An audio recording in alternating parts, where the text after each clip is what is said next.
वो कहते ना, it's just a I wash, ये सिर्फ आंखों पे पर्दा डालने के लिए बुलाया गया था।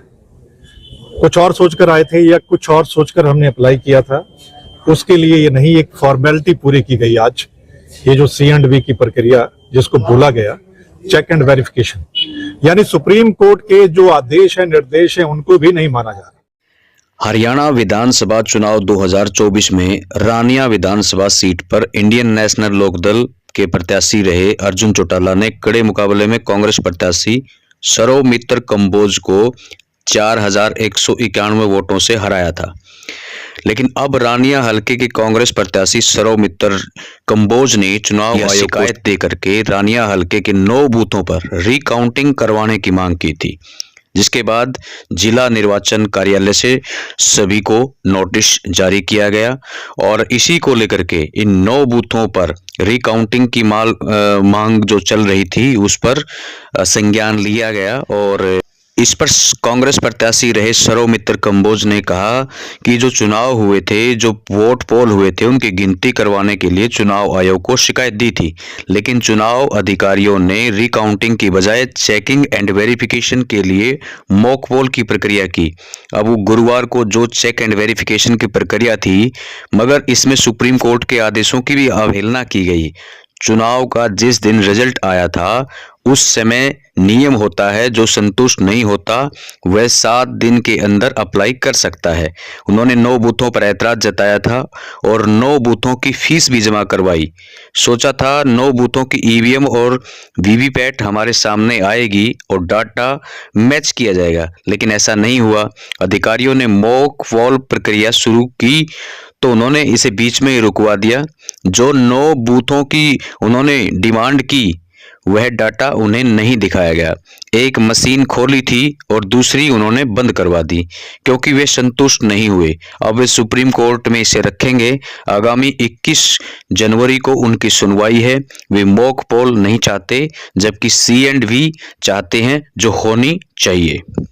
वो कहते ना, it's just a I wash, ये सिर्फ आंखों पे पर्दा डालने के लिए आज बुलाया गया था।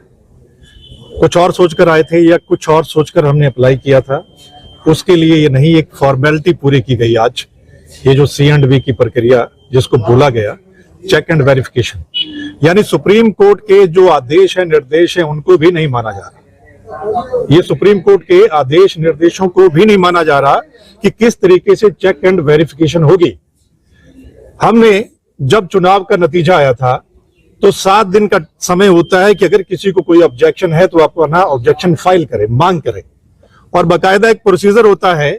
और बकायदा हमने 9 बूथों पर जो ऐतराज जताया, 9 बूथों की जो हमने फीस भरी, तकरीबन 4.25 लाख रुपया प्रोसीजर होता है, सारा कुछ वो जमा करवाया। हमें तो उम्मीद थी कि बहुत पहले होगा ये, लेकिन इतने समय बाद भी हम सोच रहे थे कि शायद हमने जिसके लिए अप्लाई किया वो हमारे सामने आएगा, यानी EVM और वीवीपैट, जिन 9 बूथों का मैंने अप्लाई किया था वो मेरे सामने आएगा कि कितना वोट EVM में पड़ा, क्या वो वीवीपैट में निकला या नहीं निकला। लेकिन जब यहां पर आते हैं तो यहां पर बिल्कुल उसके उल्टा हमें नजर आता है। वो क्या, यहां पर इन्होंने कहा कि 2 EVM रोज खोलेंगे, तो 2 EVM और वीवीपैट सारा कुछ लाया गया। तो एक EVM जब प्रोसेस शुरू हुआ तो ये बोलते हैं कि EVM का जो एक्चुअल डाटा था उसमें, जो इलेक्शन का, उसकी गिनती नहीं होगी, उसका मिलान नहीं होगा, वो डिलीट होगा। पहले उसको क्लियर करेंगे, नया उसमें पोल होगा, जिसको मॉक पोल बोलते हैं। मॉक पोल तो पहले भी होता है, इलेक्शन के समय भी होता है मॉक पोल। तो फिर इस मॉक पोल की हमें जरूरत क्या है? क्या इसके लिए हमने अप्लाई किया था? तो वो ये है कि वो डाटा नहीं दिखाना हमें। जिन 9 बूथों की मैंने डिमांड की वो डाटा हमें नहीं दिखाया इन्होंने कि किसको कितना वोट पड़ा और कितना निकला, वो नहीं दिखाया। उसको क्लियर करना है। मतलब एक ही मशीन मैंने अभी तो खोली थी, दूसरी मैंने बंद करवा दी है। क्यों? क्योंकि मैं संतुष्ट नहीं हूं कि वो डाटा हमें नहीं दिखाना है।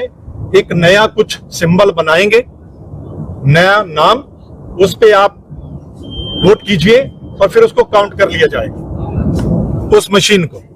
ये प्रोसीजर है हम इसके लिए नहीं आए थे मॉक पोल के लिए, इसलिए मैंने उस प्रोसेस को वहीं ऑब्जेक्शन किया है, बाकायदा लिख के दिया है, रिसीविंग ली है कि मैं इस प्रोसेस से संतुष्ट नहीं हूं, ये सुप्रीम कोर्ट के निर्देशानुसार नहीं है, इसलिए मैंने इस प्रोसेस को बंद करवा दिया है। तो वो बात ठीक है।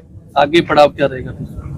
आगे हम चैलेंज करेंगे इस प्रोसेस को। ऑलरेडी हमारी पार्टी ने चैलेंज कर रखा है, जो एसओपी हैं पहले उनको चैलेंज कर रखा है, और माननीय सुप्रीम कोर्ट ने इसी 21 तारीख डेट लगी हुई है, और हमने इसी प्रोसेस को हमने चैलेंज कर रखा है कि मॉक पोल वो नहीं करवाना, हमने एक्चुअल जो C&V होना चाहिए, चेक एंड वेरिफिकेशन, ये जो 2-3 मशीनें होती हैं, ठीक है, उसमें ईवीएम आ गई, उसमें वीवीपैट, उसमें एक सिंबल लोडिंग यूनिट होती है, सबसे बड़ा उसी का खेल है।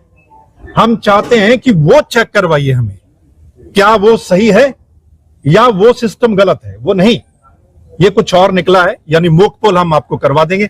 हमने मॉक पोल किस लिए करवाना है? तो अब अधिकारी आए थे, इलेक्शन कमीशन, इलेक्शन के तहसीलदार भी थे, डीसा भी थे, उन्होंने क्या कहा आपको? कोई बातचीत आपने रखी उनके? वो बोले जो जैसा हमें बोला गया है हम तो वही फॉलो करेंगे, ये प्रोसेस है, ये हमें बोला गया है, यही इसमें हम कर सकते हैं, इससे ज्यादा नहीं। और मैंने पहले भी जब ये बात शुरू हुई मैंने कहा ये किस लिए, ये मॉक पोल के लिए मैं नहीं आया हूं, मैंने किस लिए अप्लाई किया था? मॉक पोल के लिए अप्लाई, फिर मुझे 9 बूथों का अप्लाई करने की जरूरत क्या थी? अगर मुझे सिर्फ उन्होंने ये मॉक पोल दिखाना है कि ये देखिए एक नया डाटा, ये देखिए ये वोट डाल रहे हैं और ये इधर निकल रहा है, तो फिर मुझे एक ही मशीन बहुत थी, मुझे 9 मशीनों के लिए अप्लाई क्यों करवाया? ये बता दीजिए मुझे। उस समय बताते भाई ये मॉक पोल है तो मैं एक ही यूनिट का करवा लेता, या मैं करवाता ही नहीं। मुझे 9 यूनिट का क्यों करवाने, कितना पैसा भरने की मुझे जरूरत क्यों थी? और फिर इन्होंने 5 दिन किस लिए, ये समझ में नहीं आता। ये बहुत बड़ी बात है। आप कह रहे हो आएगा, शायद तो जिला प्रशासन पे दबाव है सरकार का। ये दबाव कह लीजिए, या मैं मानता हूं कि इलेक्शन कमीशन मतलब सुप्रीम कोर्ट के आदेशों को भी नहीं मान रहा है।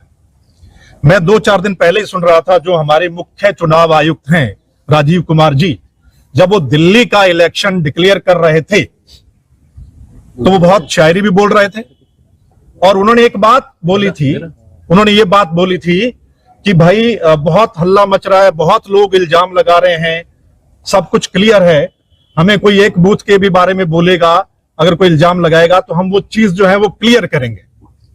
यहां तो क्लियर कर नहीं रहे, यहां क्लियर नहीं कर रहे आप, तो इसका मतलब क्या है कि आप बोल कुछ और रहे हैं और आपका जो प्रोसेस है वो कुछ और है। आप कह रहे हैं कि हम एक बूथ वो उससे भी संतुष्ट करवाएंगे।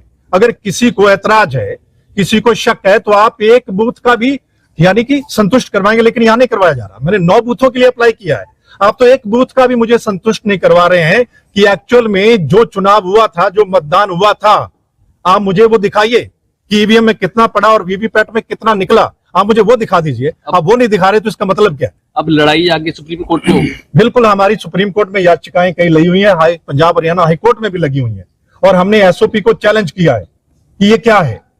अगर सुप्रीम कोर्ट ने बकायदा बताया हुआ कि ये C&V ऐसा होगा, चेक एंड वेरिफिकेशन ऐसी होगी, डायरेक्शन दे रखी है, क्यों नहीं हो रही? ये बहुत बड़ी बात है। इसका मतलब क्या है कि वो हाथी के दांत खाने के और दिखाने के, और ये तो वो बात हो गई कि आप बोलते कुछ और है और यहाँ पे किया कुछ और जा रहा है। इसका मतलब क्या है कि जो सवाल उठ रहे हैं वो सवाल बरकरार हैं। पहले हरियाणा का इलेक्शन होता है, फिर महाराष्ट्र का इलेक्शन होता है, और दोनों जगह ये सवाल उठते हैं। बकायदा लोग एफिडेविट देने के लिए तैयार होते हैं कि हमने वोट डाला था, निकला नहीं महाराष्ट्र में, लेकिन उसके बाद अब दिल्ली का इलेक्शन भी हो रहा है, वो सवाल बरकरार है और कहा जा रहा है कि बिल्कुल साफ सुथरा सब कुछ ओके है। तो यहां तो मेरे को संतुष्ट नहीं किया इन्होंने। मैंने 9 बूथों के लिए अप्लाई किया था, क्यों नहीं?